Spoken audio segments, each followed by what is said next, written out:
War Eagle, War Report family. I'm your host, C Dub. We're going to be discussing spring football, some notes coming out of spring football with Auburn this spring, of course.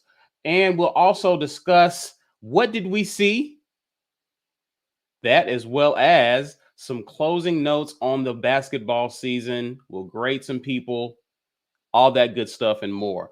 Guys, sit back, get your weight up because your weekend tailgate begins right now. You are now listening to a War Report Weekend Tailgate, brought to you by University Ace Hardware. It's your boy, I Jones. Be Will, C-Dog,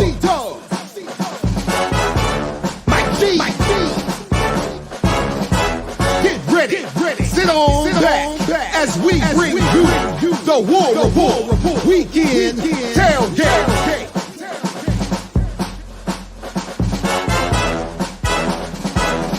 War Eagle, everyone. War Eagle. Happy Sunday. I'm joined by Mike G. B. Will returns for another edition of the Weekend Tailgate brought to you by our great show sponsor, University Ace Hardware. Guys, please be sure to stop by if you're ever in the Auburn area at 2101 East University Drive. Drop in and let them know that your friends from the War Report sent you. Also, big shout out to those of you, our War Report community. Even though it's the off season, we're never off because you guys are with us, whether you're watching live or you're watching on replay and you have social media. We need you to do a favor for us, guys. Please be sure. Share this video using hashtag Get Your Weight Up. Help people to find our content. Help us to grow our community. Speaking of growing our community, you need to become a patron. Mike G is here to tell you exactly how you can do that. Mike G. Hey, listen, become a patron level member. We got lots of great stuff coming for you guys. So it may be the off season, but that doesn't mean that we have stopped working.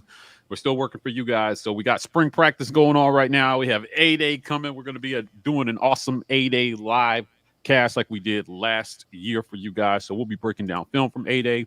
Ike and I will also be doing film breakdowns of individual prospects for the draft and for the upcoming season. So we'll be taking film from last season and doing some breakdowns on what we can expect from guys who decided to stay on the team for this season. Become a patron level member. If you missed the basketball breakdowns, it will be something similar. So you don't want to miss that. Become a patron level member to get part. Listen, we're a partner with the Lee County Humane Society to raise money for a good cause. So, we're trying to help them. Hashtag save all the puppies. Go to the about level of a section of our YouTube channel. Click the donation button. 50 cents on every dollar goes to them to help them in their mission to save every puppy they can and also help lost puppies get home. They play an important role in the Auburn community. We want to help them and help keep them viable. So donate today. We appreciate everybody who's going to do that. Listen, we are giving away a T-shirt. It feels sad and wrong to still be talking basketball at this point. Yeah, but I kind of feel a way about this T-shirt. Yeah, I feel some kind of way about it. But hey, listen, we're gonna give it away anyway. Hashtag Get Your Weight Up in the comment section to join this giveaway. You guys already know the deal with this. This is brought to you by GWT2 Energy Consulting Services. That's our guy, Walt Taylor. He's doing great work there. His company actually does restaurant consulting services. So if you own a restaurant and you're looking to increase profit margins or just figure out how you can run more efficiently, GWT2 Energy Consulting Services, they're the guys for you. So help us by supporting our sponsors as well. He's doing this for you guys every live cast so that we can give away something. So thank you, Walt, for that. Hashtag Get Your Weight Up. Make sure you get your spelling up or it might not count. I see a bunch of you jumping in here so far. If you don't win, you can just buy something. Go to thewarreport.com. Click the hamburger button in the top right corner. Click catalog. Check out all the fly gear we have for you guys. This is a great way to support our content as well, too. We're on podcasts. We're on every single podcast platform. Check us out. We're doing podcast exclusive content for you guys, just for you guys. So we're bringing on special guests, from elsewhere in the Auburn stratosphere to talk a little basketball, football, all the different things that we got going. Check them out. Hey, shout out to prizepicks.com. Go to prizepicks.com. Use code reporter, sign up.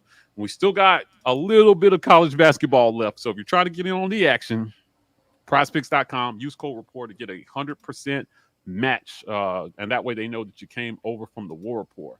Yeah, that's it. That's about it. That's about all we got going on there so far for the old live cast. Thank you, Mike G. B. Will, how you doing, man? Congratulations. Congrats. Thank you. There's a new member of the B-Dub household. Little B-Dub. You know what I'm saying? You got a new Auburn Tiger? Got a new Auburn Tiger over there? I do. It's a little better the second time around, man. You remember the notes from the first time, and it's just like riding a bike in the sense that if you fall asleep while you're doing it, you will die. So, well, somebody's gonna die in this case. If I fall asleep while taking care of a child, the child will die. So, it is fun the second time around. It's fun. It's just you don't have any time. Yeah. Did you give how you sleeping? You know what? I'm not. I'm not. But Okay. All right. the good thing is this won't last forever. So I will be back. We're gonna get everything rolling. I know the podcast has been a little slow. It just takes a minute to get in rhythm, and as soon as I get back in rhythm, we finna boom. So it's glad to be back to talk to y'all. B, you got to start young now. You got to hold your young newborn in your arms, and you got to look it straight in the eye. You got to whisper, if you don't choose Auburn when you get older, you're out the house when you're 15. That's Wait, it. he wouldn't have a chance to choose Auburn at 15, though, right? Well, he's gonna be at Auburn High regardless. So I mean, we down here to stay. That's what I'm saying. Yeah, you choose Auburn early. Yeah, he's gonna be an Auburn Tiger. His freshman year of high school, he needs to choose Auburn immediately. Those are the rules. You know what? Both of my parents are Alabama grads. I keep forgetting that. So I will allow him the freedom to choose. He will make his own decisions. Okay. It's all You're right. going to let him ruin his life on his own? Okay. All right. Yeah. Got it. As every parent should. Let them do it on their own.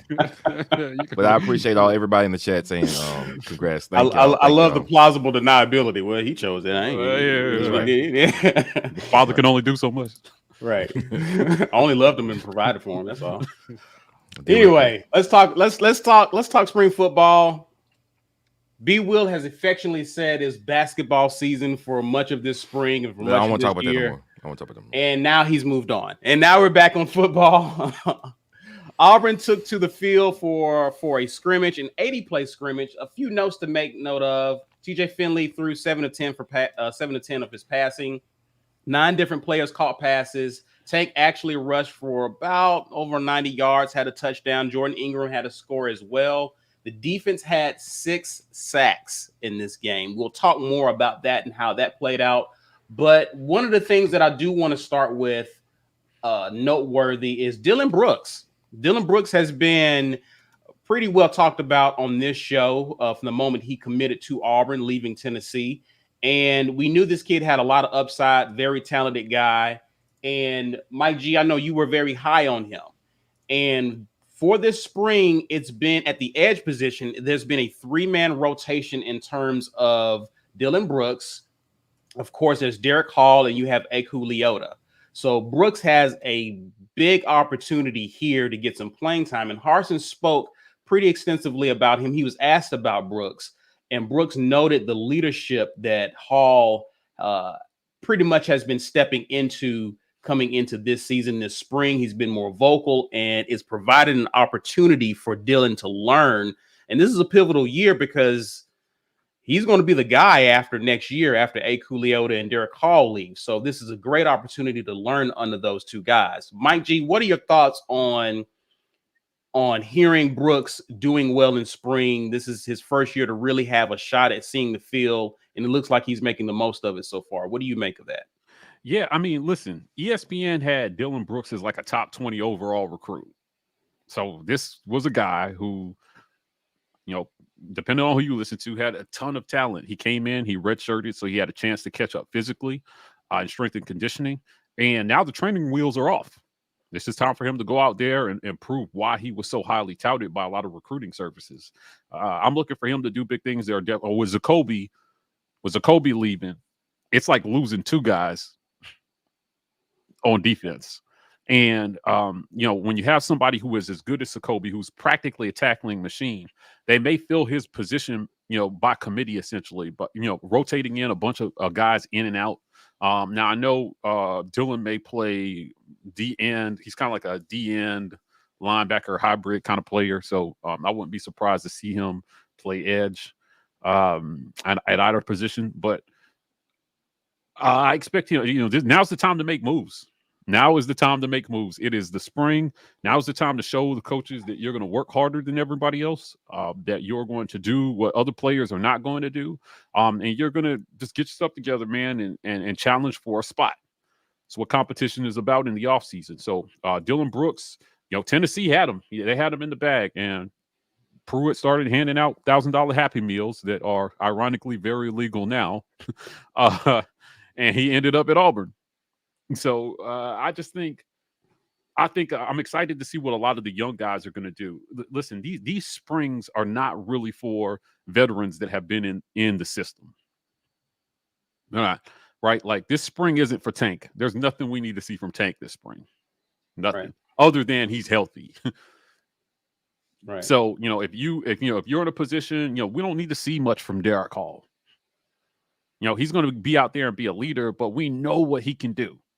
Spring is for position battles where we don't know who the guy is going to be.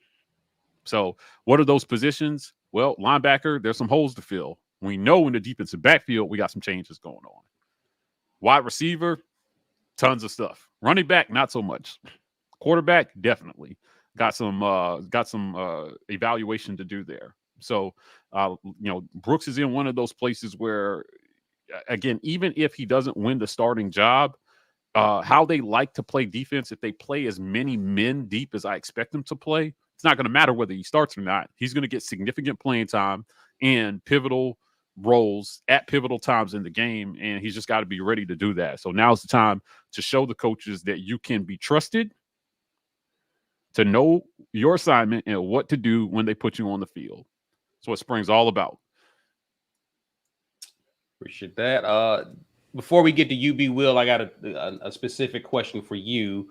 Jazzy Joe, appreciate you, man. What's up, y'all? Sorry, I've missed some shows, been on night shift. This is for the last challenge of the basketball season.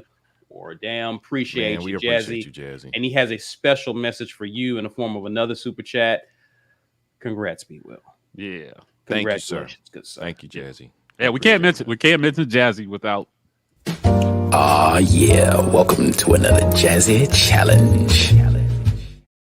No challenge, but just wanted to hear that. Gotcha. Yeah. He may have a challenge for us. Who knows? Yeah, maybe. Let however the spirit moves you, Jazzy. We won't judge you either way. B Will, I want to ask you. There were 6 sacks in this last scrimmage, and what was noteworthy in this scrimmage is some guys missing up front on the O-line. Even though Dylan Brooks had a great game, there were some guys who we are expected to contribute along the O-line who just was not there. Brandon Council had a procedure done in the offseason, and so he's expected to be back by the summer. Keandre Jones, I guess, tweaked something in practice recently.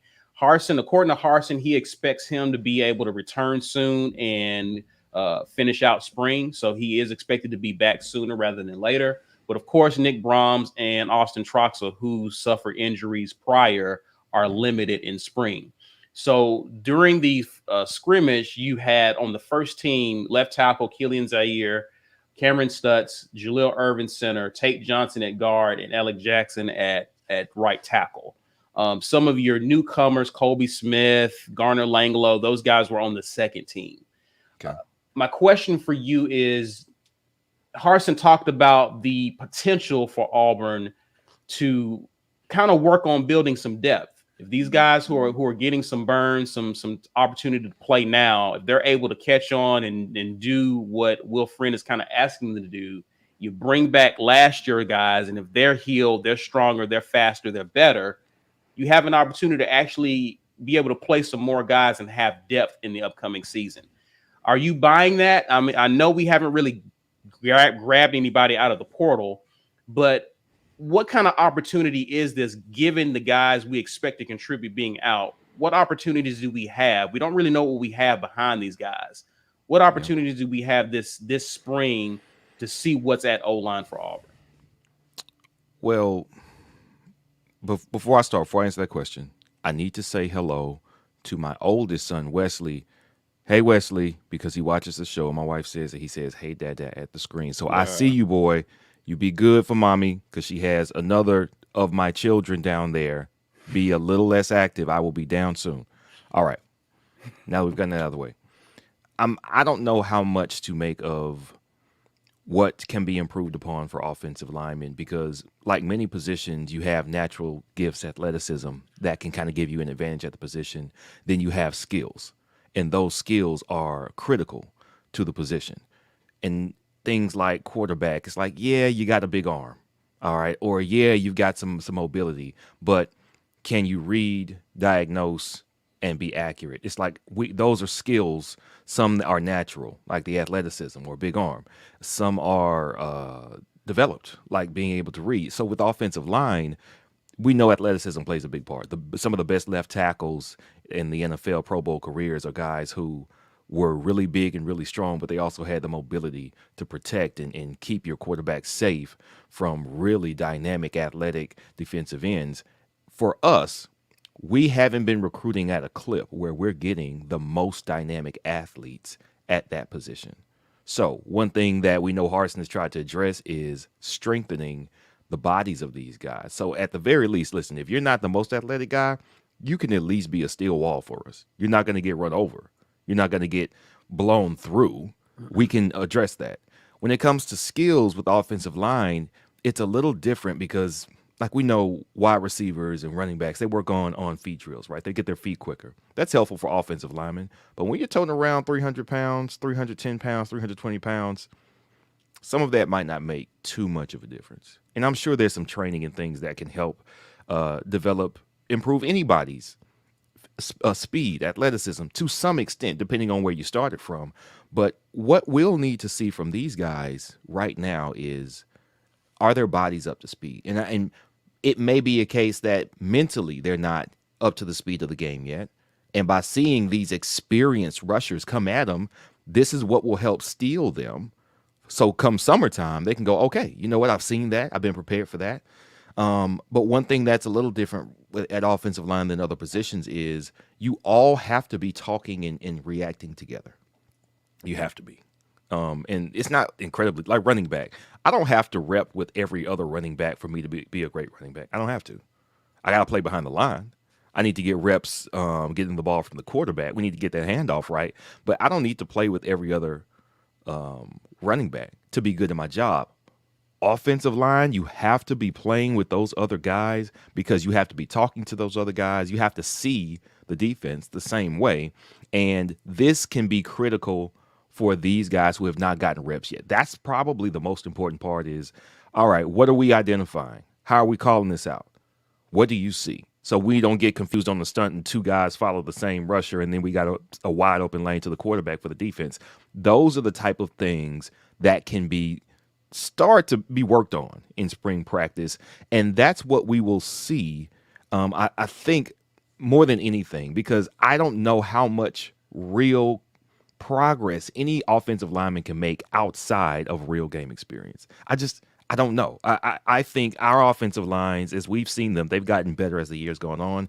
And then great offensive lines are mostly juniors and seniors every single time. And that's across like the history of college football. Oh, the offensive line was great. Yeah, it was a bunch of juniors and seniors. It's like you have to see the game to be great at the game at that position. I don't know how much we can expect that position to develop right now because we know who's going to be getting those reps. It's going to be guys who are 5th and 6th year seniors. That's who's going to be at the front. So plugging maybe one or two of the sophomores, the redshirt sophomores, redshirt freshmen, maybe will allow us to get that one person up to speed. But I don't think you build quality depth at the offensive line unless those people who are jumping in get a lot of game time. And that's just not going to happen this year. Maybe it will in the spring a little bit, but by the summer, we expect all these guys back, all the starters. So I don't know. Maybe physically, I think you can get these guys up to speed in the spring. Mentally, it's going to take a lot longer than that. Thoughts, Mike G? Yeah. Listen, my stance is the same. You know, when it comes to the mental part of the game, there's only so much you can do in practice as well, too. Kind of like what B is saying. You know, this is really about proving to the coaches that you know what to do and what the system is. So I expect there to be some change between Schmedding and Mason, to some extent, in what they run. We may be a little less 3-4, a little bit more 4-3. I'll be interested to see what they do there. But, you know, again, these guys just have to, you know, now's the time to prove it to your coaches and your teammates what you're made of and how far they can go with you in the fall. So there are some guys like, you know, I think B made a good point. If I'm Tank Bigsby, I don't need to get reps, you know, with the O-line. I mean, with other running backs. Now, I need to get reps and develop cadence with my quarterback, whoever that's going to be, especially if we're going to be doing read option or anything like that, right? Like those reps are definitely important. But, you know, and as an O-line, it is, I mean, we've got some injuries, but a lot of these guys play with each other last year. So there should be a lot of chemistry returning on that offensive line. And that should be an advantage for Auburn in the fall. You know, some of these guys are taking advantage of their COVID year, if I'm not mistaken. So, you know, you've got a bunch of seniors on a team, you know, on a line that played with each other for the most part, all except for one guy that decided to move on. And, you know, that should, wherever we were weak last year, which was definitely run blocking, I'll be looking to see if we can make some strides going into the summer. It hurts that some of these guys are going to be out. So we may not be able to see what that looks like by 8A. Right. Unfortunately. Right. All right, we have a challenge by Jazzy. He did decide to follow through on it. Where is he for 50? And I want to make sure we get B on this so we increase our chances of winning here. Where is Jazzy? He's typically been in the Southeast. He's been in the Pacific Northwest a couple of times, but is there any chance he's in Tennessee? I'm going with Tennessee. He's in Tennessee. Tennessee? I'm going Kentucky. You're going Kentucky. Oh no, wait. I reserve the right to change my answer real quick. I'm going North Carolina. I think I went North Carolina last time too, I think. No, I think I did South Carolina actually. Yeah, if you guys haven't seen Jazzy's like rig, that joint is tricked out. No, I have seen it. I'm impressed. It is. He got War Eagle on the hood, and he got an actual eagle on the hood and everything. So Mike is. I'll tell you what. I'm going Louisiana. Actually, I'm gonna go Louisiana. Yeah. Okay. All right. For Louisiana. Lots of people saying Mississippi again. We tried that once. He was there. He was instructed to never go back. Speaking of O-line, Ed Darby says, and it's good to have you back, Ed Darby. I haven't seen you in a while. 3 keys for offensive linemen: body, hands, and point of attack. Agreed. Again, the spring is about fundamentals, right? Like these guys are working on the fundamentals, working on being. I mean, you may not have the talent that these coaching staff has been looking for, but you can at least understand the fundamentals of what's being asked of you. Hopefully you're getting stronger with the strength and conditioning program, but if you can understand the fundamentals, you can at least be a competent lineman that these coaches can rely on should there be injuries or what have you down the road. Yeah, but they moved on from strength and conditioning for the most part now that they're in practice, right? Sure. So you have January through February to get your weight up. Yeah. Essentially. After that, you have to start fixing. They're still working out, but you have to start shifting your training focus because you can't be going all out in weightlifting sessions and then going to run right after that. Right? Like it doesn't work that way. So you build strength and then you've got a routine to maintain as much of that strength as possible. But the growth is done in early spring, early winter, late spring, late winter, early spring, and then in the summer they'll get back to a different weightlifting routine to try to put on some more strength before they start fall camp. Jazzy says California. We weren't close. All right. He's on the other side. All right, noted. He's in California today. Gotcha. Mm-hmm. Wow. Jazzy, you are burning up some miles. He mentioned to somebody in the chat he was in Alabama a few days ago. Oh man. He is putting some Man, for real. serious miles on that Hey, thing. listen, that logo that's going on the 4th is the War Report logo, baby. Yeah. Going on the side of the Hey, rig. let's turn it up. Turn that Uh, up. real quick before we get to the break, let's talk some injuries, more injuries. One of the biggest news coming out has been Jarquez Hunter. He had a minor procedure done. Apparently, there's been some damage to his leg that he has sustained recently, and so he's taking the time to heal from that. He will miss the remainder of spring. Uh, Zach Calzada is limited. Of course, his injury with his non-throwing shoulder has been documented. He's been practicing with a yellow jersey. He's still limited. Wants to go, but is limited. Javaris Johnson is back, but is recovering from a hamstring injury. It's yet to be determined if he will participate in spring. But that's the word on him right now. Zion Puckett has been practicing in a yellow jersey, and that has opened the door to someone that we'll be discussing in a little bit. Caleb Wooden has gotten a lot of opportunity there. Uh, Owen Papo, of course, we know he was expected to miss spring, so that's another guy that's been out. But let's talk about Jarquez Hunter. This was, in my opinion, we know how important he is to the running back room. To your point, Mike G, we don't need to see what Tank can do. We already know what he can do. Right. This was going to be an opportunity for Jarquez to really take that next step because I think he showed up in the summer last year. This would have been his first spring, if I'm not mistaken, at Auburn. And so for him to miss that, those carries, those opportunities are going to go to other players. It's been noted that I already mentioned his name. Jordan Ingram had scored a rushing touchdown in the scrimmage. And of course, there's Sean Jackson, the walk on from Trustville, I believe. How important of a spring is it for those guys? Because we know Damari Austin is coming in the summer. Of course, there's already Tank Bigsby. So these guys have an opportunity to really show these coaches, hey, you have more than just three backs. You got another guy here as well. Mike, talk about talk about the fact that Hunter will be out and what this means for the other guys behind Hunter. Yeah, I'm not sure Hunter is one of those guys that we needed to see a ton from this spring. Now, the report is that he had a minor surgery to clean up some things in one of his legs. I'm not sure of the specifics, but he had to, he's just, now's the time to get yourself right. And I think he is the undisputed, clear number 2 back on this team. It's going to be his second year in the system with this staff. So I think that seniority definitely matters in this particular position battle. So, and Tank has a storied history with injuries. I don't think that we can say with any confidence that we expect Tank to make it through the entire season without having to sit out at some point due to injury. So get healthy now. It's more important for him. I think that he understands the system than it is he goes through this spring.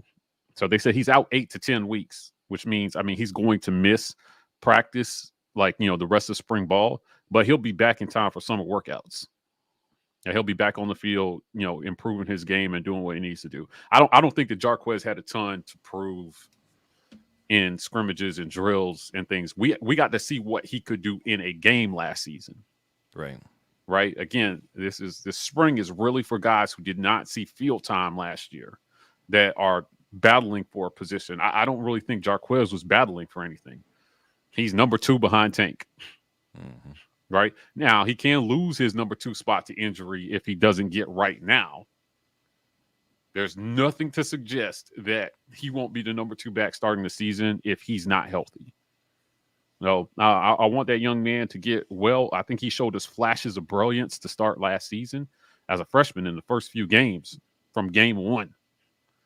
He went out there and just started putting on a show, and then our deficiencies at run blocking started to show. And it hurt him because he was not as good at Tank as making people miss behind the line of scrimmage, 2 yards deep in the backfield. Defensive lines were penetrating our offensive line and causing our running backs a lot of trouble at the point of handoff or shortly after. So, Jarquez, get well soon. Rest and recovery is just as big a part of training, if not more, than the actual training itself. Any athlete will tell you that. Like, you go through an intense workout, and the time that you spend recovering from that workout is just as important as the time you spend actually working out. If you're not recovering from your workouts, you're leaving yourself open to injury. So get rested and get well now. Come back and be ready to just kind of go back at it in the spring, get stronger and faster and smarter. B. Will, thoughts? Yeah, I'm with Mike. I don't think Hunter had a lot to prove. What he did last season, not just early, but I don't know if y'all remember, but the Tank was benched after fumbling the ball at Georgia State. Jarquez Hunter made the pivotal run on that drive that won us that game, and the same for LSU. That last touchdown drive, or was it field goal? I can't remember. But what got us down the field was a very, very good Jarquez Hunter run, and he's been pivotal for us. Now, later on in the season, he did tail off. I think once people identified our weaknesses, we couldn't get much room against anybody, and unfortunately, when we could find room, we didn't want to run the ball. We changed those seasons. It's all good. But what I expect from him is this year to be more ready with run blocking, himself to be not run block, blitz pickup. He needs to be a better blocker in the backfield. He was not great at that. He looked lost at times, and if I had to guess, I would say that's probably why he didn't get as much burn later in the season. They wanted to try to put a balanced and coherent offense out there, but even if your back is dynamic, if you're going to be able to call run plays or pass plays in a balanced manner, yeah, that means you're going to be a great runner, but you also have to be a great blocker, because I don't need to telegraph what's about to happen with my personnel package. That's something we hated about Gus's system. It's like, okay, Cam Martin's in there, or Malik, was it Willis? Not Willis, I'm sorry. He was Malik. I can't remember his last name. He was a backup back for us about 3 or 4 years ago, and you knew he wasn't going to do what Carrion could do. He wasn't going to get the reps, the type of runs that Carrion did. So he was just basically a fullback back there. And we don't need to let the defense know. You know what I'm talking about? What's his name? It was Malik somebody. Chat, help us out. I feel bad now. I keep wanting to say Dunbar, but I was like, no, that's basketball, Mike. Yeah, it's not him. But yeah, so you need to be able your back to do everything. Tank is the only I can do everything back with. Miller. Yeah. Miller. There we go. Tank was the only do everything back. Shivers was good at catching that swing pass. He may have been our best blitz pickup, but you also knew that you weren't going to hand off to Shivers between the tackles, because his size made it a little hard for him. If he caught a strong arm, he wouldn't break a lot of tackles, surprisingly. And it's partially because of his size.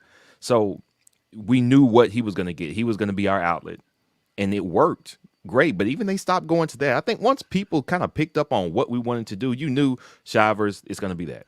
Tank, it might be anything, but at the same time, you don't really trust the quarterback to be able to get it everywhere. So we're just going to load up on Tank. And it's just critically important for the running back to be able to handle all responsibilities. I think that's what Jarquez Hunter probably came into the spring looking to prove. Not that he deserved to be the number 2 back, but that he could handle all of the responsibilities. He was really excited on social media as far as, when they kept Harsin and always showing up with the other seasoned players at the basketball games. And he was a bought-in guy. He was a team guy. And I think he took the challenge that Harsin set out for all these players to be better and to be their best selves and to work to a certain standard. I think he took that just as seriously as anybody. And I'm sure it hurts him to be able to not be able to go out there and continue to prove that and show that progression this spring. But like Mike said, 8 to 10 weeks, he'll be back. He'll have some opportunities to keep proving it, and he'll be in the mix, no doubt. I mean, I don't think nobody's doubting that Jarquez will be on the field game 1, probably, the second or third drive of the game to spell Tank. So looking forward to it. On one hand, I'm kind of glad we don't risk more serious injury in the spring, honestly. Like, listen, we know what you can do. Keep getting better. Right. I don't want you blowing the ACL or something. Something minor right now is preferred to that. So glad he's still in pocket, but just want him to get better. Line improvement is going to be really important for these guys staying healthy, I think, and not feeling like they have to pull off Herculean feats just to get the ball back to the line of scrimmage. Right. It's going to be super important. And the other thing that, if you watched this last season that I have bemoaned is that it seems like an injury to our O-line has meant a complete shuffling of everybody on that line. Right. Now we're moving people out of the positions that they've been practicing at in the lead up to the season rather than just filling in the backup at that position. Right. Trying to get the best 5 linemen on the field rather than the backup left tackle or the backup right guard. Right. Shuffling around this, I just don't want to see that again this spring. So reports out of this scrimmage is, hey, man, hopefully there are some linemen available in the portal after the spring. And I'll tell you, the portal has not been it's not been good for picking up linemen. No. It just hasn't. They're not jumping in the portal like at other positions. So there Right. are not an abundance of linemen available. And if you're a good lineman and you are available, it is an all-out war to get those guys. Right. But for the most part, you can be a good lineman on a bad team and still go pro. Right. That's it. Right? Like, and it's not Your like tape, other skill yeah. positions. Yeah, your tape, if you blocking the guy in front of you. Yeah, that's it. They for gonna the put that most little part. circle on you before the snap.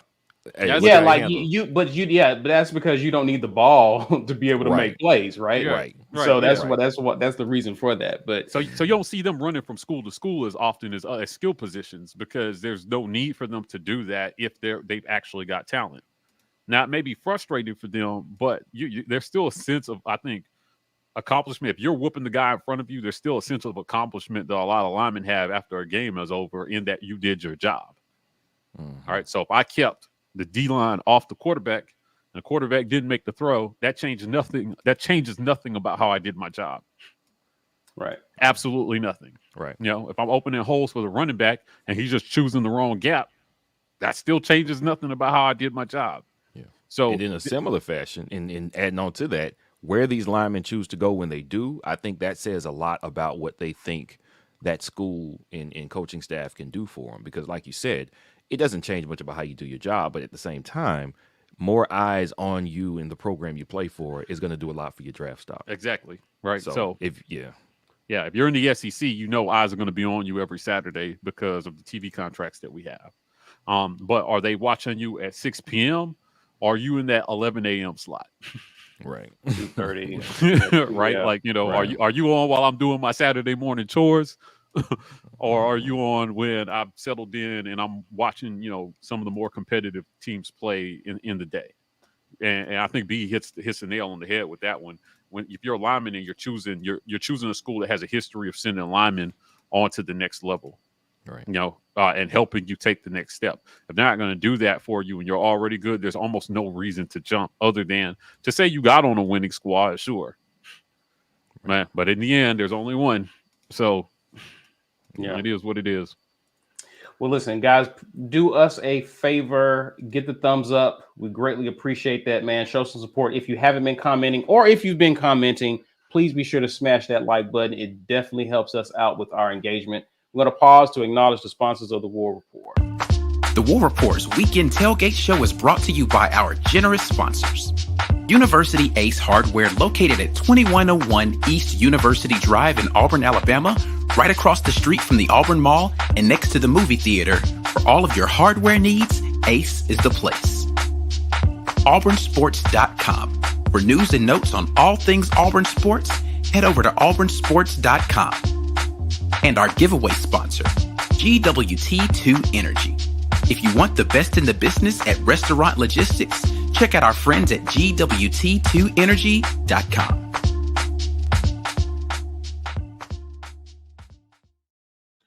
Hey, listen, become a patron. $5.99 a month. Great way to support our content. Head on over to YouTube, hit that join button, become a patron, help keep the War Report growing and viable. We're doing a lot of great stuff this off season. So we got about 5 months until football starts, which is forever. But we can make that 5 months as fun as possible for everybody involved. So we're bringing you guys interviews.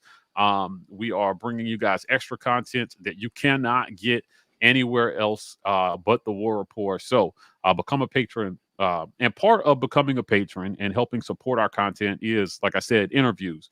We dropped an interview with none other than Jason Campbell himself. He joined us to talk everything Auburn. He lent his kind of like his opinion on what football is today for athletes today, and related that to things that he went through. He actually he talked about what was different for him, in his own words, from year 3 to year 4. This is a much debated thing in our fan base. Everyone's just like, oh, the light turned on for Jason. Well, you know what? Jason will tell you what he felt like was different for him, that made him, an average quarterback to a first round draft pick going into year 4. There's no, like, a lot of it is, that's not what most people think it is. So he gives credit to a lot of people. It was a great interview. We talked about a lot of things, and we support our content. Becoming a patron level member helps us continue to bring you interviews like this. So we appreciate you guys. We're giving away a T-shirt. Hashtag Get Your Weight Up in the comment section. I got about 44 of you guys in right now. Hashtag Get Your Weight Up. This is sponsored by GWT2 Energy Consulting Services. That's our guy Walt Taylor in the comments, bringing you guys these giveaways every single live cast. If you don't win, you can just buy one. Go to thewarreport.com, click the catalog button in the top right hand corner, and check out all the fly gear we have going on there. We're on podcasts. Check us out on all the podcast platforms. So podcast exclusive content is what we're bringing you now on podcasts. This is a segment of our business that we are looking to grow significantly over the next 3 months. So we've got some exciting things coming.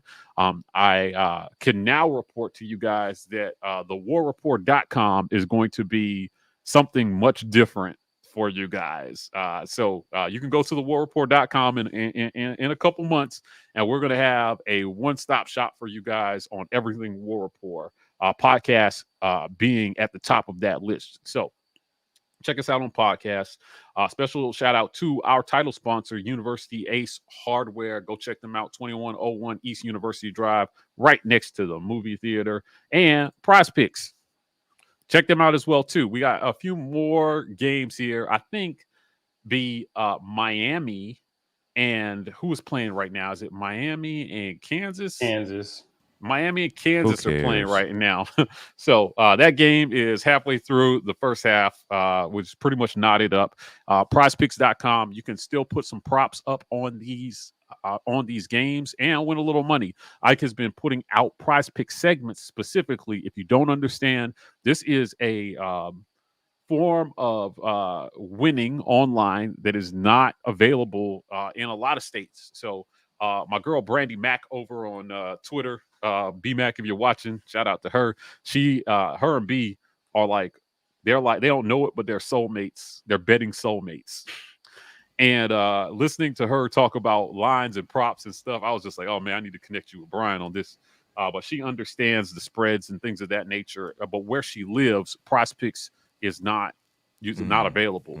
But if you live in Georgia and Alabama, which a lot of you watching are in those states, Prize Picks is available to you. So use code Rapport, get your bonus match so they know that you came over from the War Report, and we want them to come back in the in football season to continue to sponsor us. They've been great partners as well. Before we get into another segment, Corey Weber is asking, is it not tough to attract transfer linemen when you return 4 or 5 starters? Well, in theory, yes, but we kind of needed these guys to come back because what were we getting? I don't think you're looking at what those linemen did last year or not seeing opportunities for competition. I'll just leave it at that. But I also think to that point, what they're doing, and they do this in basketball too, we're kind of seeing this already with the season being over, is they put out their feelers for recruits, incoming class, and transfers, and we're like, we want you. And once you see that those guys aren't going, then you go to the guys you got, like, all right, guys, come on. Don't you want another season? You start trying to get them back on the hook to make sure to let them know, hey, we need you. Because if you have somebody better, listen, you say, yeah, why don't you go ahead and go to the league, man? Go to the league. There's a lot out there for you. But if you need them, you see what you can get first, and then you say, well, can't get them, let's bring them back. And I do think that's what we did here. We missed that early period. We didn't get a lot of new guys. The first kind of transfer period when guys were still making their decision about whether or not to go, we didn't get a lot of momentum there at line.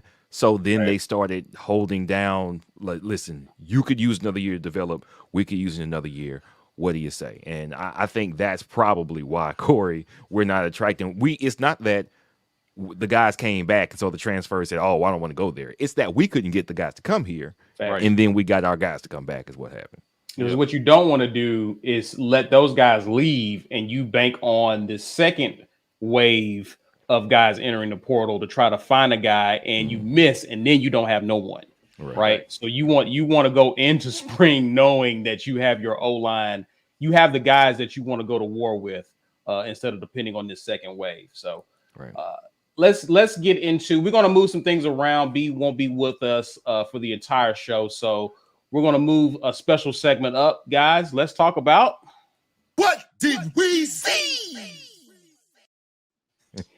I love it. B, I'll let you go first.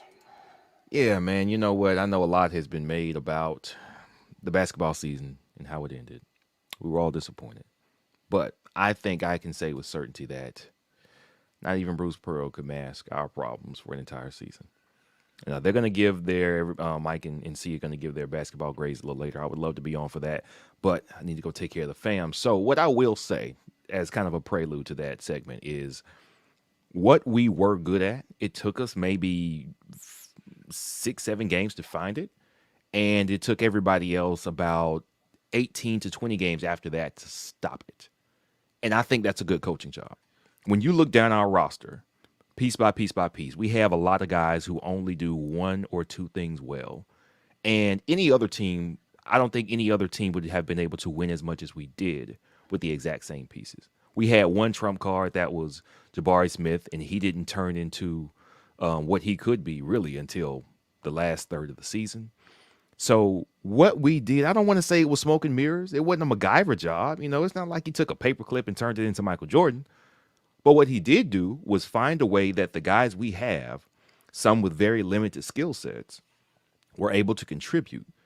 It's just that once everybody else figured out, oh, he can't do that, he's going to ruin that, that guy's probably going to mess that up.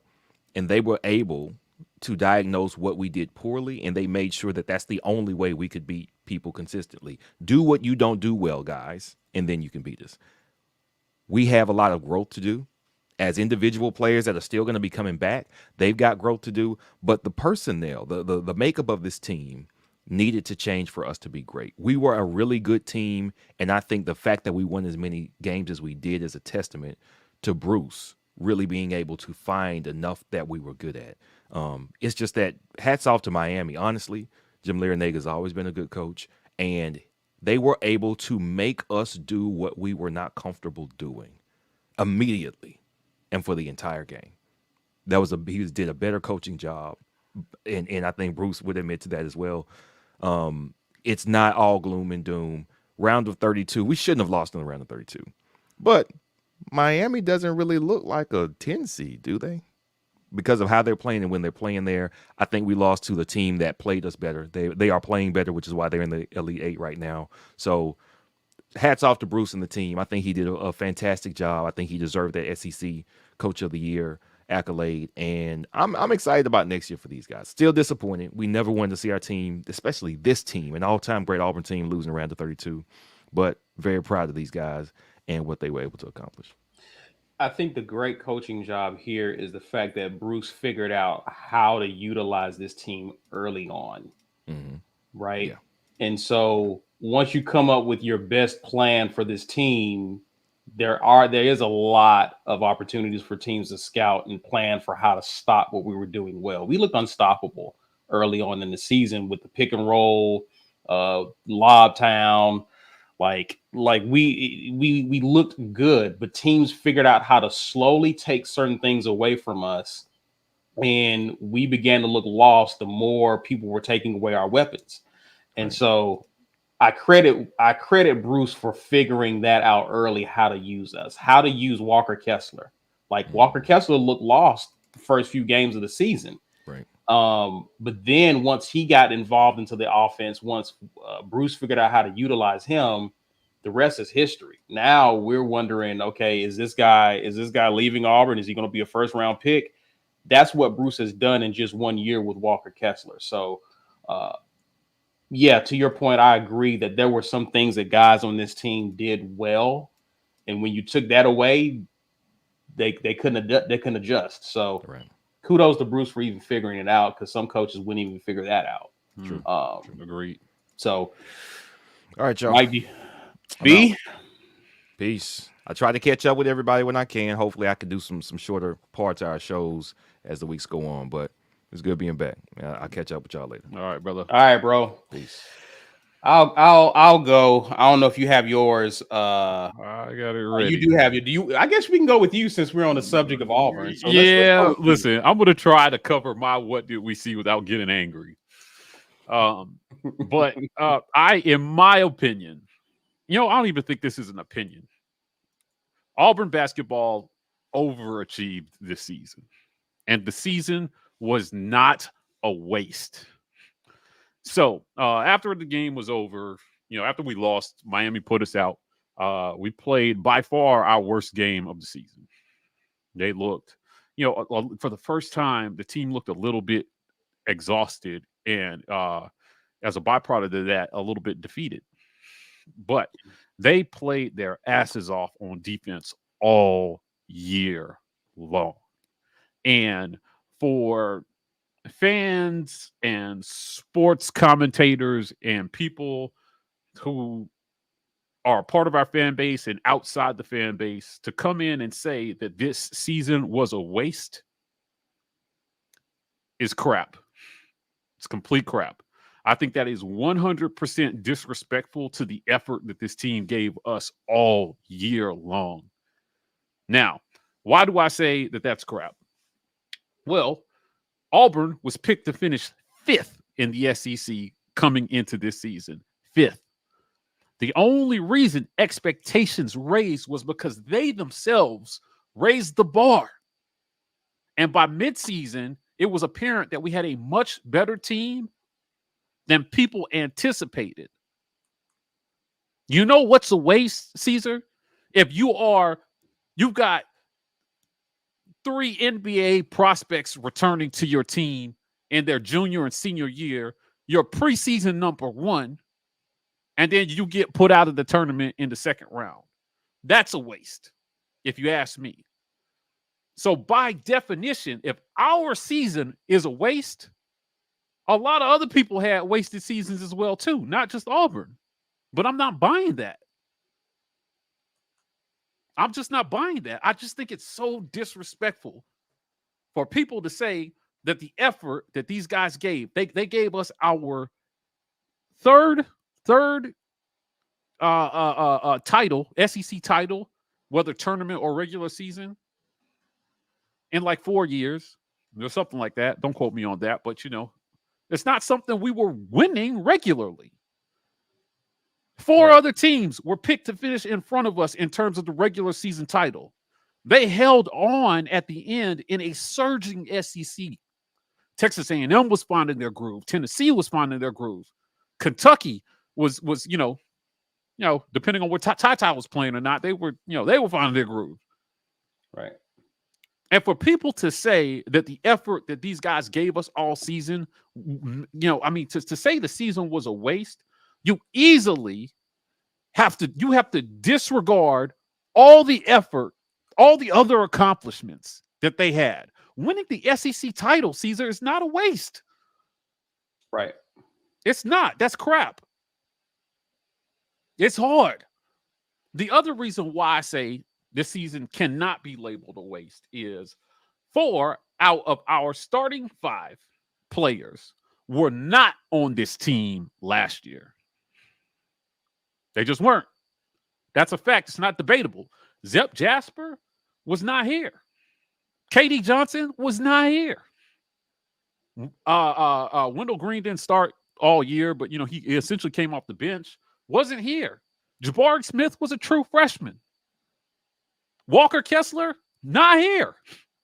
Our coach took a mismatch of guys from the portal and from recruiting and ran them to number 1 in the country for the first time in school history. And people are parroting that that's a waste. I'm sorry, that's ignorant. It's not based in any fact at all. And it's stupid. And I will die on this hill. Those guys gave us everything all year long. Everything. Now, they weren't always their best, but just like Pearl said in every interview where I asked him about effort, he said, we're going to lose, but it's not because we're resting on our laurels. That's not going to be for lack of effort. Jabari versus Miami had his worst game offensively of the season. What I did see him do was play defense and rebound out of his mind. And the dude was trying to create on offense. It wasn't like he was being passive on offense. He was trying to score. The ball just wasn't going in for him that day. So this gives me hope because, you know, unlike other teams where, you know, I think Drew Timme is a junior or something like that. Players like that. I mean, let's be real, dude. I mean, Auburn has been a talent factory for the last 4 years at basketball. That's a statement of fact. We have been putting guys into the NBA draft. Chuma Okeke, JT Thor, Sharif Cooper, Isaac Okoro, top 5 pick. Now Jabari Smith, easily a top 3 pick. Right. Some of these other schools like Gonzaga are not having to deal with losing their best player every single year. So it's a reload every year, and fans have to have patience. The 68 teams entered this tournament, and of the 68, most of them's season finished just like Auburn's did. Making it just one more round in this tournament would not have made this season any more of a success than where we went out. That's another hill I'll die on. Round of 32 or Sweet 16. If you get exposed, you get exposed. Listen, I'll be the first to admit it. We got exposed. Offensively, we got exposed. I went into a Gonzaga space and I simply asked the question, Caesar, hey, are you guys worried about the scoring droughts? Boy, it was another level of sunshine pumping in there. They were like, Georgia State is the best pick and roll team in the country. I was dying, bro. I was dying. I said some not so nice things. I apologize for my words, but I do not apologize for my point. I told the guy who was running the space, I was like, this is a homer take. This is as homer as it gets. You guys have tons to be concerned about. And when it was all said and done, the number 1 overall seed in the tournament made it one more round than we did. Just to get exposed the same way Auburn did. Right. I would, if I would call their season more of a waste than anything. Because you were expected to be top 5. You got the number 1 overall seed, and you went out in the Sweet 16. Which theoretically should have been the easiest path to the Elite 8 or Final 4. And you played not so impressive games up until you lost. None of those games were impressive. Drew Timme had some impressive performances, but none of those games were impressive. I was not impressed by what they did versus Georgia State. I wasn't impressed by the Memphis game either. The refs bailed them out, clearly. Mike, and I really liked Arkansas's chances against I did. Gonzaga. I like their chances. Yeah, I was on the other end, and I was wrong. I didn't think that Arkansas could score enough with them, and they did. They slowed that game down. Chet got into foul trouble, and all the whistles that they were getting in the first 2 rounds suddenly were getting called on them. Nembhard didn't show up. He was a big reason why they made it through the first 2 rounds. Yes.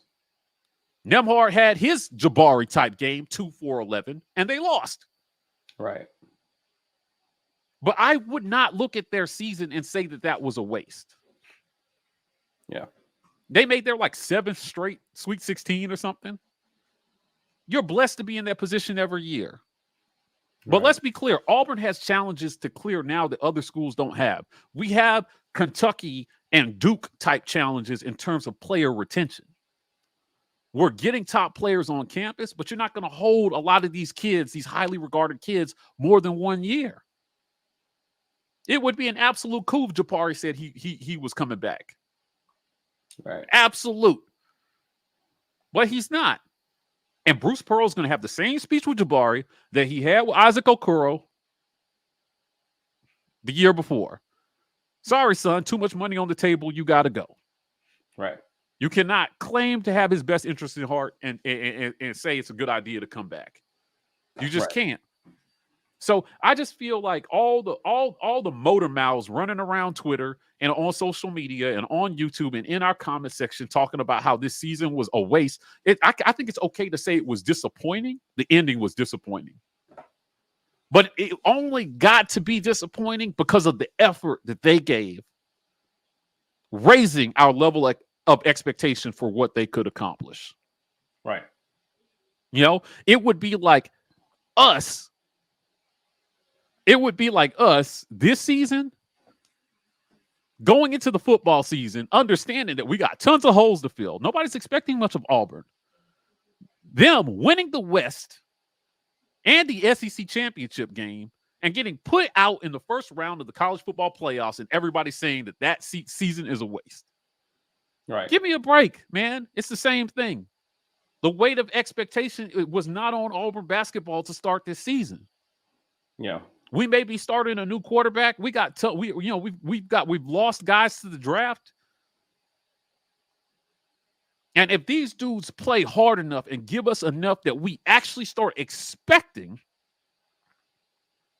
that they should win every game they're in, how can you look at that and say that it's a waste? Right. You can't. So before you open your mouth or you get on your keyboard or you do whatever you is to type that shit again, stop. It was not. Just keep the same energy for every other school. Right. There's just a lot of folks that just like to crap on Auburn for no reason. And I'm just like, the Gonzaga fans, like some of the peacocking that we did on Twitter, Caesar, rubbed a lot of people the wrong way. Sure. It is what it is, right? Sure. It was fun. A lot of Auburn fans just had fun. Right. Because you know what? The whole act like you've been there before thing is stupid. I wish we would just stop saying that. It's a very condescending take on people anyway. Give me a break. What an uppity, snooty thing to say. Well, the reality matters. We haven't been there before, really. Like we're there, and then we go into obscurity for like God knows how long. Like the game has changed, right? We had fun with this season, and I wouldn't. A lot of fans wouldn't take that back for anything. They would not take that. It's what back. made the season fun. Yeah. And that's it. And whether that was worth it or not, it's not predicated on whether they win all the way. Right. It's just not. Until Auburn wins the SEC every year like clockwork, and 2 or 3 more years of getting Jabari Smith types in. Yeah, I think maybe then we can say not making the Sweet 16 is even more disappointing. But I don't think you can look at the effort that these guys gave in practice and in every game, particularly on defense, because that was where their strength was, and then just call all that effort a waste. Yeah, I just can't. And that's my what do we see? I just wish people would stop with that foolishness. They gave it all, man. Jabari's post game conference, Caesar, the look on his face said it all. He was disappointed in himself. All those guys knew that they did not play to their potential. And the tournament is about, man, it's about streaks, man, getting hot at the right time. Are you telling me that Miami is one of the best teams in the country? No, not really, dude. They got hot at the right time. Well, you're getting into my what did we see? Hey, I'll pass it off there. So and I can tell when you're really angry, but you've been outvoted. Everyone in the comments says you're angry. So I'm angry. I think you feel. No, I really seen you hot. But if anything, it's annoying to see that. But let's get into this giveaway. It's giveaway time. It is just in case you guys aren't, or if you join late, you're wondering, okay, what are they giving away? We are giving away Lobtown t-shirt. So you know what to do. If you haven't already, hashtag get your weight up in the comments. Shout out to GWT2 Energy. Walt, that's our guy, a friend in the comment section. Please thank him if you see him. Mm-hmm. Also, enter the win, guys. We're about to draw shortly. How many do we have on here, Mike? We got 56 people in this drawing right now. Okay. All right. So not bad. About a third of everybody who's watching at this point. Not bad. Not bad. Sunday. So we're not going to hold this up too long. I haven't seen Lawrence. I have not seen Lawrence. Haven't No, seen I Lawrence had to today. send out So an that APB. means Lisa, let's go. One less person in Lisa's way. One less person in Lisa's way. All right, I'm gonna go ahead and roll this here, and let's see who the winner's gonna be today.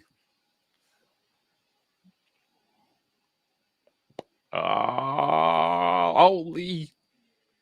Money Mon. Yeah, man. Hey, listen, Congratulations, sir. Are you here? Let us you. know that you're here so we can give you the next line of instructions. Yeah, we need to see you though, because if you're not here, then we will redraw. Anyway, while we're waiting on him, I know you still got to get into yours. I just, Before you do that, we'll see. We'll see. Yep, oh, he's he's here. here. He's here. He's here. He's here. He's here. All right. Awesome. Awesome. Well, Money Mon, here's what we need you to do for us, sir. Business Email at the Roar business Report. at the Roar Report. We need your mailing address. We also need your shirt size. And Mike, is it helping if we tell people, if you have to tell people what you won? Because these kind of add up. Yeah. So just state what you won in the email. We're doing these. We want to make sure we get you guys the right thing. So this is an AAU, or this was a Lobtown t-shirt. So Lobtown. Yeah. yeah, just put it in the email. Lobtown t-shirt, size medium, and put your address there. We'll get that right out to you. If you forget your shirt size, I'm sending you whatever I feel like. So, which obviously is a medium.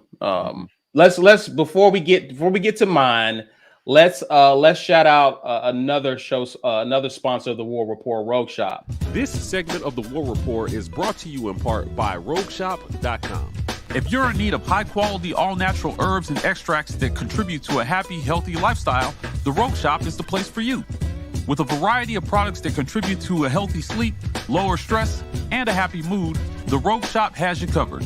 Visit them at therogueshop.com and use code REPORT today. Tell them the War Report sent you. Hey, appreciate our guy Richard over at therogueshop.com. They've got some quality stuff over there. I took some of the sleep gummies, Caesar. Whew. Felt it was sublime. Woke up refreshed and energized, but definitely got about an extra hour of REM on those things. So go over to therogueshop.com. Make sure you use code REPORT. therogueshop.com. Use code REPORT. Get 10% off your order. And make sure you guys are getting your orders in with Richard. So he's a great sponsor. We'd love to support small business. And he is doing unique things. Saw me, we got hooked up with the sponsor because I went on a Georgia post-game show after they won the national title. And Richard does some work with UGA Rivals guys. So he heard me talking on their post-game and decided that he wanted to get involved with the War Report. So we're thankful to him. Indeed. Also, James, appreciate you watching with us. Appreciate the super chat. I watched film on the player that decommitted from LSU, and he could be a very good player for us. I believe that is 5-star power forward Johan Traore. I think I'm saying his last name right. Again, the proof of concept is there for some of these universities. If you paid attention to what we did with Smith, Jabari Smith, if I'm a power forward who's looking to play 1 year in college and I'm looking to boost my stock, play on a team that can win games, Auburn looks like a good fit for me. That's what I'm saying. So how can you say it was a waste? There's no recruit in the country right now that's seeing what we did last season and saying, nah, I don't want to be a part of that. He just picked some guys out of the portal and went to number 1 in the land. It's no good. It's not a good spot for me. Now, what Bruce has done, he's grabbed talented players who ended up becoming lottery picks, but Jabari had that hype coming in. I think that's a first for Auburn, that you came in with this hype being a potential top 5 pick, and you were still a top 5 pick after the season. Right. To your point, that's not a waste at all. It's not a waste. Not a waste at all. If anything, those 3 weeks that we spent at number 1 did a lot for recruiting. Yeah. And that those guys were able to accomplish that. It's going to make getting talent to Auburn easier, especially when you have situations like this and a kid, one of the top players in the country decommits from a place like LSU. They want to stay in the SEC. And, why not go to the SEC champs? That's clarity he maybe didn't have before the season when people were predicting us to be mediocre. Right.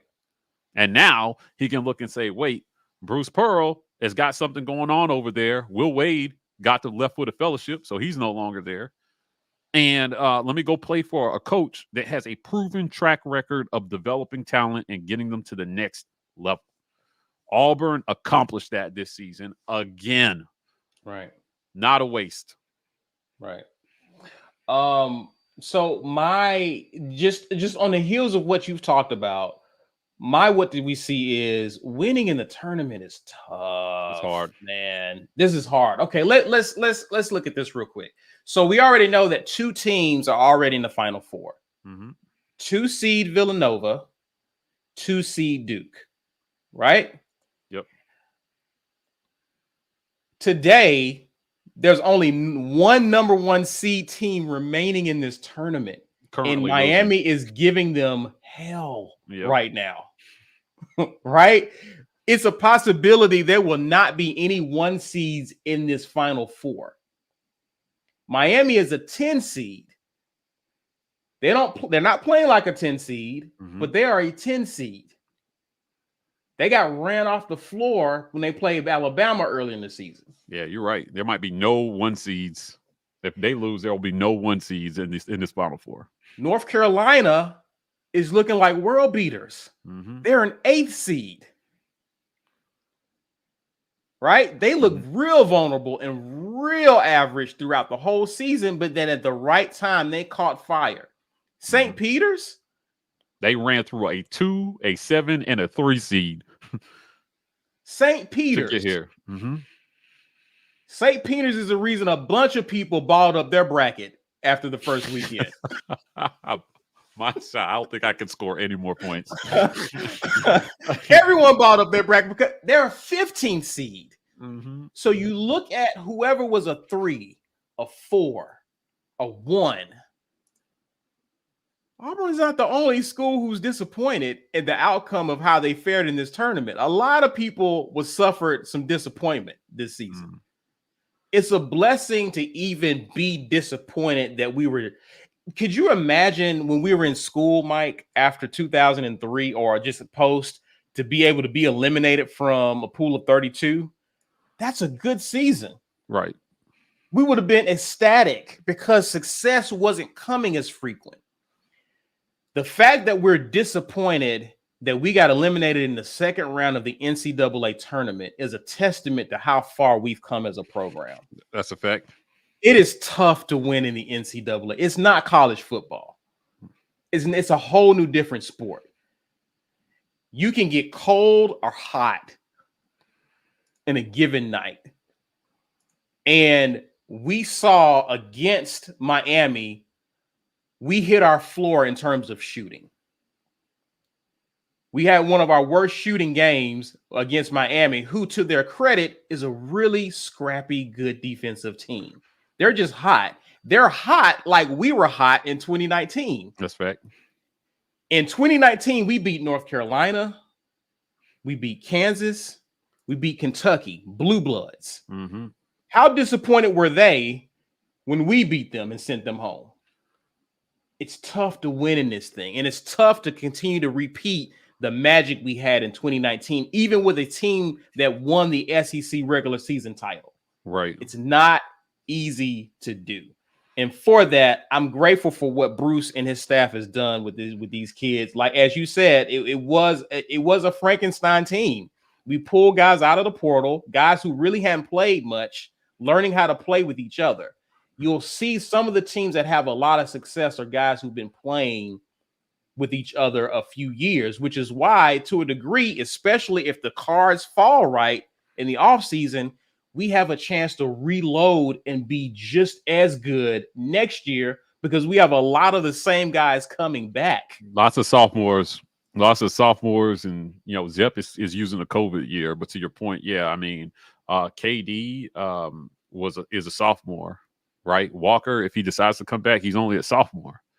Absolutely. A lot of these guys were not even juniors, and with Cambridge deciding to go on, to move on, that opens up another roster spot for somebody to come in and actually, for us to get like a dynamic contributor offensively. I think that Bruce is going to get these guys to play defense no matter what, but it was clear we needed scoring is what we needed. We needed other options beside Walker and Jabari, and we just didn't get that. So that's what I expect you got to replace Jabari first and foremost. Yeah. If you can go out and get another guy that can, contribute at a high level on the offensive end of the ball, they have a chance to be good every year. Cardwell is a sophomore too. So if he takes another step as a center in 2020 at the starting next season. Do you still think Walker leaves? Man, I don't know. It's kind of questionable now. I felt at one point I felt certain that he was gone. I'm not sure. I think he's still a first rounder potentially. Yeah. I think so. But I think if I'm Walker, I'm thinking a little bit more about that decision.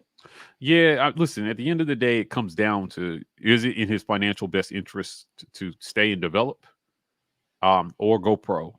And is the risk of staying greater than, potential monies missed by going pro now?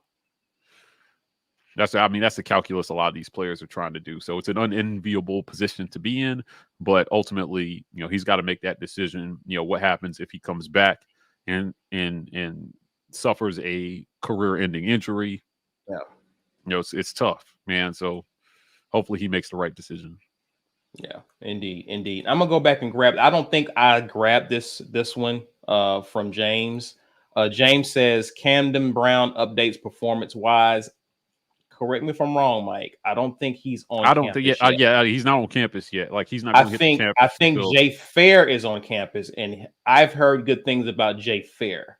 Yeah, all the quarterbacks are raving about Jay Fair right now. Camden Brown is not going to join the team until the summer. Yeah. Okay. Appreciate that. I thought that was the case. Mr. Tyrone, hey guys, here's $10 for growing and getting better and better. By the way, Jazzy Joe and I have been Facebook friends for years, and both of us are but I had no idea he was balling like that. Listen, listen, talk to your boy Jazzy. Yeah, when you got it. Indeed, man. Thanks for hanging out with us, Mr. Tyrone. Appreciate you. Be safe on the road. James also comes back, says, what do you guys think about Jabari possibly coming back? He said he hadn't made up his mind. Listen, the only reason a kid like Jabari comes back is now he had one of the only shoe deals for one of the limited shoe deals for a college player in terms of NIL. But the only reason that you come back is twofold. Number one, you've increased the value of your NIL deals, so the money, like you're not worried about money. Secondly, it's about the experience of just being a college student. Before I go jump to the next level and essentially join the workforce for real. Right. Do I want to just stay in college and be a kid, man, and have fun with my friends and make a bunch of money? I think that would be one of the big reasons that he comes back. And that's why it's important that as fans, we create a hospitable environment that makes, kids want to do that. The amount of support that they got from people camping outside the stadium and doing all this stuff and traveling as well as they traveled to support this team, I'm sure it's giving him something to think about. I just don't know how you pass up being a top 5 pick in the NBA draft. Like, I just don't see Bruce telling him to come back for under any, based on what we know, what he told Okoro. I see no reason for Bruce to encourage him to stay. Yeah, it's really hard. So, it would be a decision that he's making. Now, if I had to contrast it to anything, I would say if you listen to Suni Lee talk about her freshman experience, she's just enjoying being part of a team and being a freshman and, doing things at a level where You could just live your life and just be a kid, man. She's not even 20. She can't buy an alcoholic beverage, but she's already a national brand. And she has an opportunity to do something that before NIL, she wouldn't have been able to do this in the past. Going to college wouldn't have made a lot of sense for Suni Lee pre-NIL. Now she has a chance to just come be a student and enjoy the experience. And for all intents and purposes, she's loving it. Yeah. So, that's what I think. I think give these guys something to think about in terms of the environment. Embrace, our athletes the same way we embrace other parts of the Auburn culture. And you make something so warm and hospitable that it is difficult to want to leave. If money is the only thing that's making you jump. Well, now kids like Jabari can make, 6 figures easily in college and stick around for a little bit. And there are insurance companies willing to insure him against injury as well, too, when you're that kind of talent. If you get hurt, here's $5 million. Right. So I think I don't expect him to return. I just don't. But if he did, it would be nothing short of a miracle. And I just think also, too, even if he leaves, Auburn is in a win-win situation either way. If he comes back, you got Jabari for another year. Mm-hmm. If he leaves and is a top 2 pick in the draft, again, what does that do for Bruce Pearl in the Auburn program? Because who's going to be present at the draft day? Bruce Pearl, right? Yeah, right. So it's a win for Auburn, period, regardless of how it turns out. I think there's a bigger risk in coming back. You may get injured. You may not play as well. Draft stock slides. You may have an amazing class coming. I think if you're already being talked about as a top 2, top 3 pick, there's no reason for you to come back. It really isn't. That's a fact. Go get your money. Thank you for choosing Auburn. Yeah. Let's talk about. Do we have time to do some grades, Mike G? Yeah, we got time for grades. Okay. We're doing a war report card on the men's basketball season. Now, we talked about some of our better moments last live. Let's grade. Let's do some grades here. Let's talk about Auburn's defense. How would you grade Auburn's defense? I'm giving them. You go ahead. I'm going A. I mean, the defensive effort was always there. They kept us in every game.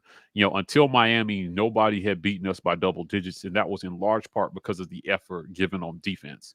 It was, even during scoring droughts, it was hard to pull away from Auburn because the defensive effort was always there, and Walker Kessler was a huge part of that.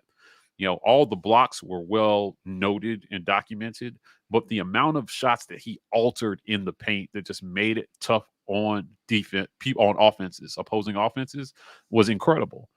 When he was off the floor defensively, we were a very different team. I think he made us just an A+ defense. Nobody enjoyed going down there in that paint while he was down there, and the only way to really stop him was to foul him out. Yeah. That was it. If he wasn't getting the calls and they were calling ticky-tack fouls, that changes defensively some. But Zep Jasper, one of the top on-ball defenders in the country. Jabari Smith, sneaky good defender. Yes. KD Johnson, just all heart and effort on defense. Come on, man. We were really good defensively. I don't know how anybody looks at this team and doesn't give them an A on defense. Agreed. And even the defensive, granted, there was a little bit of a drop off in the paint with Walker, but from the perimeter, but you even had guys like Cambridge who would come in and do a great job defensively. So I'm giving them an A as well defensively, just because that was, even if Auburn struggled offensively, most teams were guaranteed to struggle dealing with our defense. And I think because of that, you have to. This was our strength. We talked about our identity. Even Bruce had acknowledged, like, we play defense, and so for that to be our identity, that's our strength. That has to be one of our strongest graded areas of this team. Let's talk coaching. Mike G, what say you about coaching? What grade do you give coaching here? I'm gonna give coaching a B. Okay. Right, I'm gonna give it a B. Okay. Now, I'm giving them a lot of credit for how they pulled the things together, but some of the in-game management stuff that they admitted to, that Bruce Pearl admitted to with timeouts and getting us out of bad plays, is what pulls this grade down to a B. Right, so you get credit for getting this team to play like they did for most of the season, but you got to ding them on in-game decisions and second half adjustments, right? There was a lot that they were trying to figure out that I think that they never actually cracked or solved the puzzle. It just is what it is. It's not, you can't, like I said, you can't look at coaching and throw away all the things they accomplished as well. So it was B, man. It was better than average, but there's room for improvement there in coaching. Okay. I'm a little bit nicer, but in the same ballpark, I'm giving them a B plus. Because I think what they were able to figure out with these pieces in less than a season was amazing. Yeah, for sure. But to your point, I guess the thing that kind of annoyed me, Mike, was basketball is about momentum. Teams get hot, teams get cold, and there is a trust level that Bruce has with his team that I think is pretty remarkable in terms of a coach being a player's coach and relating to your players. He trusted his guys to get out of bad situations. The flip side of that, though, I wish, and we see it at the NBA level a lot, is that when you sense that the other team is gaining momentum, you just call a timeout. Yeah. Recenter, recalibrate. Let's talk about this. Here's what's happening. Let's settle ourselves down. I trust you guys, but let's kind of think about what's happening here. There were times where teams would go on a 8-point swing, 10 points straight. And you could see our team trying to shoot their way out of a slump, shoot their way out of a situation, and there would be no timeouts called. And we would have timeouts. It's not like we're saving them our last timeout to the end. I would like to see Bruce kind of take control of the situation and slow down the momentum that the other team has. And that, coupled with calling a timeout to create a good play to end the half or a play we need, I would like to see that. And that's what brings it down to a B plus for me. Yeah. I'm not mad at a B at all. That's probably about right, but I'm giving them a B plus just because I love how they were able to figure out some things earlier, and the fact that they brought Jabari along gradually instead of putting everything on his shoulders. Definitely, that's a good point. Given the fact that we knew there were some question marks offensively, they knew we still have to develop this kid so that he can mature and be the Jabari we knew him to be as the season went along. So I'm giving them a B plus because of that. Yeah, I think they managed Jabari well. Yeah. I think they managed him well. I see you got a lot of you in the comments here saying F for shooting. Or what are we going on to offense? Let's talk about this offense, Mike. Let's talk about this offense. Even being nice, I can't give this offense more than, I think they're right at about a C offensively. I'm stuck, man. I'm giving them. I can't give them nothing higher than a C. Yeah, they were very different over the back half of the season than they were over the first half of the season. Right, and so that's why I can't give them too terrible of a grade. The offense early in the year, they were pretty good offensively. Yeah, I'm gonna give them a C plus, but the inconsistencies are only what pull this down from a B for me. Okay. We were offensively capable, but 3-point shooting pulls this score down, and um, just wild, inconsistent play at times. It was encouraging to see that we had a number of guys who could take over a game offensively. Yeah. We had a game where Flanagan was the top scorer. We saw KD take over a game in overtime. We saw Zep Jasper step up, right, and knock down important shots. Jabari did it. Kessler did it. I mean, there were a number of guys who could take over this team offensively. It just, as a season went on, I think the hope that we had was, what are the chances that all these guys are going to go cold at the same time? Right. What's the chances that KD is going to have another 0 for 14 shooting night? In some of the games that we lost, they were historically bad offensive performances from someone in our starting five. And it just kept happening. So, I think this has got to be a C plus. Okay. It's a C for me. And the reason why I say it's a C is when you get into when the other team would have momentum and would go on a run. There was this failure. We got into a lot of hero ball a lot. And I think that really hurt us, especially if we're already cold as a team. Right. Right. Hero ball works well when you're feeling it, because no one's gonna knock you for shooting the ball if you got the hot hand. Right. But if you're cold as a team, it's almost like you have to trust the offense that you're running. And oftentimes we would get away from that because we're feeling the pressure of what the other team is doing. In other words, we get away from what's been working for us. And there were times where I felt like there was guys could make easier shots. Wendell, KD, they're settling for threes, or Wendell is shooting from the logo almost, when Wendell is a really good like he can really hit the shot like a mid-range jumper. Like when he gets into that section and shoots, he's almost money. Yeah. Instead of working to get easier shots, we would settle for really tough shots.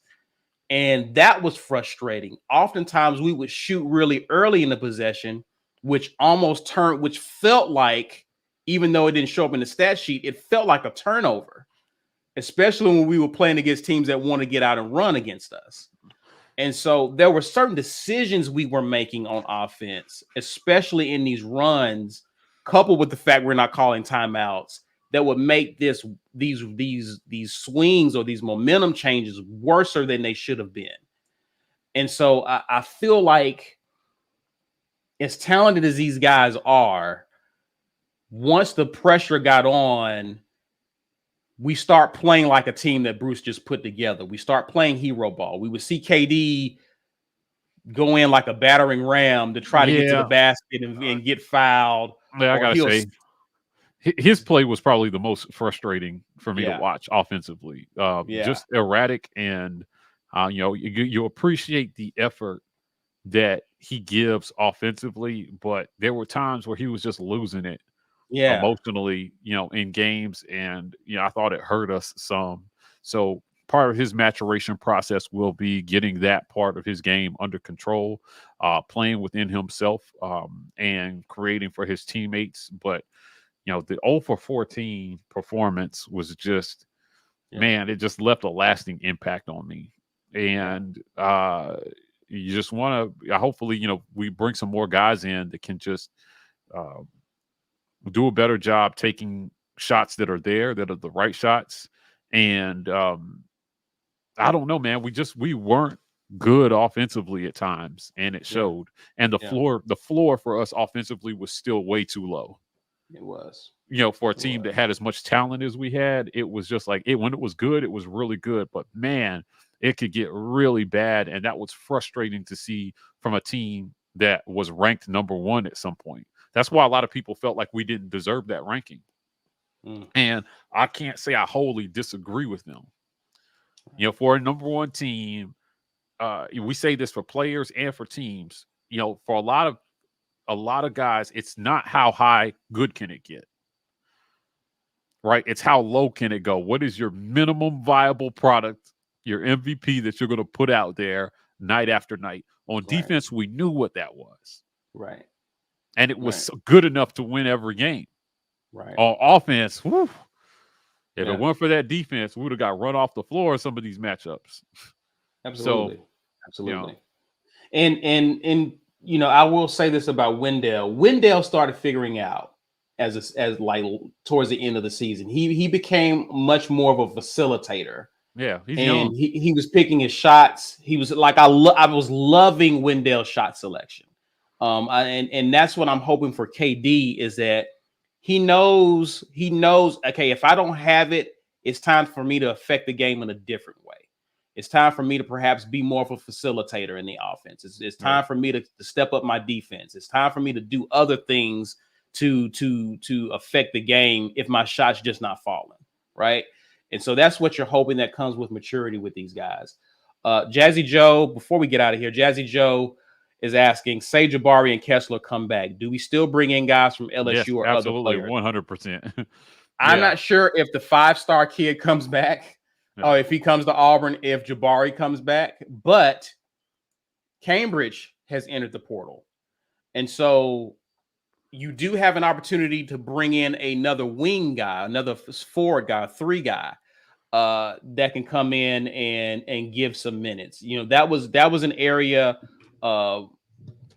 we know that was a position group position that left a lot to be desired, right? Yeah. Flanny, you know, again, coming back from injury, he just wasn't himself. He wasn't the same Flanagan from last year. And the hope is he returns to that form or similar form next year. But in case you're not seeing that, you have an opportunity to bring in another 3 guy. Yeah, listen, who can do that. You process his guys out to get that guy in. Yeah, 100%, and you find a way to incorporate him in because that's another guy that you know he's going to provide you the offense that you were missing. Yeah, you know, so I just think I think those guys also see a chance to come and play with proven guys as well too, and go get them a championship. You also have Chance Westry coming in too, so it's curious to see where he fits in with this team. Trey Donaldson. Yeah, we're going to be guard heavy. Yeah, man. We're going to be stupid guard heavy next year. So I'm looking at what we can do in the front court, specifically, depending on how it shakes out, who all leaves, determines who all comes back. But if Jabari and Kessler come back, I do see you bringing another guy into the front court for sure. For sure. Got anything else, Mike G, or are we good to go, sir? Yeah, we think we're good to go. Listen, appreciate everybody watching. Become a patron. Join our channel. Help us grow our content. Go to our YouTube channel. Hit that join button. Select patron. Help keep the War Report viable. We're growing. In large part thanks to the support that you guys have given us throughout the off season. So become a patron, join one of the greatest Auburn communities anywhere on the internet. We're partnered with the Lee County Humane Society. Help us support them. Go to the About section of our YouTube channel, click the donate button. 50 cents on every dollar goes to them to help them #save all the puppies. If you did not win the t-shirt, you can just go buy one. Visit thewarreport.com, hit the hamburger icon in the top right, select catalog, and check out what we got going on over there. Lots of fly gear that Ike has designed. Love seeing the pictures of you guys on social media repping the gear. We definitely appreciate that. Guys, we're on podcast, every single podcast platform there is. So check us out on podcast.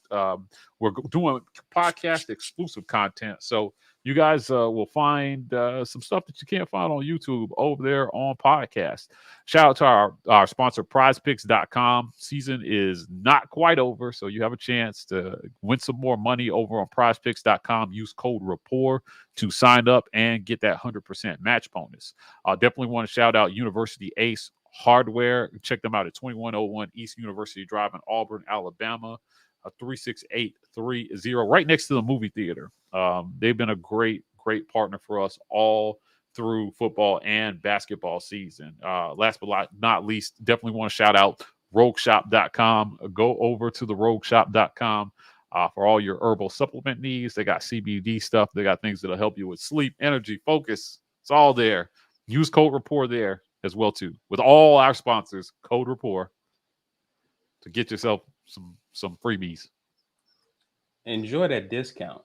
Don't you like discounts? Yeah, man. Well, then you're gonna love Code Rapport. So definitely use Code Rapport when you visit our sponsors to patron them, and please support those who support us, man. It means a lot to us, definitely for sure. What means a lot to me also is that you guys hung out with us on a Sunday. It's off season, but guys, you guys keep us going, and we appreciate you. What we need you to do is before you log off or tune in somewhere else, share this video. If you're on social media, please use hashtag Get Your Weight Up. Be sure to smash that like button. And if you're new to the channel, subscribe to our channel so you can be up to date. Hit the notification bell when we go live. We'll go live every once in a while outside of our schedule, so you definitely don't want to miss that. If you're on social media as well, Instagram, Twitter, Facebook even, you can find us at The War Rapport. We are TW Rapport on TikTok. Signing off for now. But guys, enjoy the rest of your weekend. Enjoy your week. We will see you on Wednesday. And as always, War Eagle. War Eagle.